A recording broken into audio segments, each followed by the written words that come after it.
YouTube দেখে নিজস্ব প্রযুক্তি ব্যবহার করে তৈরি করলেন ডিজিটাল মুড়ি ভাজার মেশিন। এই একটি মাত্র মেশিন দিয়ে যে কোনো প্রকারের চাল থেকে ঘন্টায় 100 কেজি মুড়ি ভাজতে পারেন। সিরাজগঞ্জ জেলা শুভ ভাইয়ের তৈরিকৃত এই ডিজিটাল মুড়ি ভাজার মেশিন দিয়ে এখন মাসে আয় করছেন 50 থেকে 60 হাজার টাকা।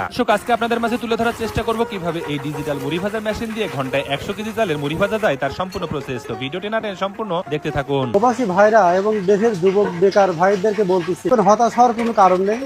আসেন, একটা অল্প পুঁজিতে একটা মুড়ির মেশিন করেন। আমাকে আল্লাহ তাআলা চালাইলে যাচ্ছে, আপনাদেরকে চালাবে ইনশাআল্লাহ।